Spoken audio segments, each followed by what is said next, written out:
जनस्वराज्य शक्ती पक्षाचे प्रदेशाध्यक्ष समितदा कदम यांच्या विशेष प्रयत्नातून मंजूर झालेल्या सांगली मिरज कुपवाड शहर महानगरपालिका क्षेत्रातील सांगली मिरज रस्ता ते सिनर्जी हॉस्पिटल, हनुमान मंदिर ते एसटी वर्कशॉप ते कारंजा ते चिमणी या रस्त्याचे सुधारणा करणे या विकास कामाचा उद्घाटन सोहळा महाराष्ट्र राज्याचे विधानसभा अध्यक्ष ॲडव्होकेट राहुल नार्वेकर यांच्या शुभहस्ते संपन्न झाला। यावेळी खासदार विशालदादा पाटील, आमदार डॉक्टर सुरेशभाऊ खाडे, आमदार विश्वजित कदम, सिनर्जी हॉस्पिटलचे संचालक डॉक्टर रवींद्र आरळी, सांगली महापालिकेचे आयुक्त शुभम गुप्ता, भारतीय प्रशासन सेवा अतिरिक्त आयुक्त रविकांत अडसूळ, जनस्वराज्य शक्ती पक्षाचे महादेव अण्णा कुरणे यांच्यासह मान्यवर उपस्थित होते।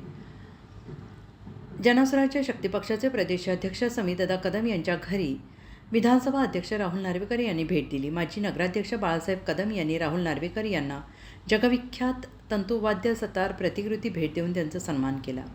सांगली जिल्ह्याच्या विकासासाठी समितदा कदम यांच्यासह लोकप्रतिनिधींनी मोलाची कामगिरी केल्याने त्यांचं कौतुक राहुल नार्वेकर यांनी केलं। सांगली जिल्ह्यातील वैद्यकीय क्षेत्रासाठी पायाभूत सुविधांबाबत कौतुक करून आगामी काळात सांगली हे मेडिकल हब म्हणून महत्त्वाची भूमिका बजावू शकेल असं मत यावेळी त्यांनी व्यक्त केलं।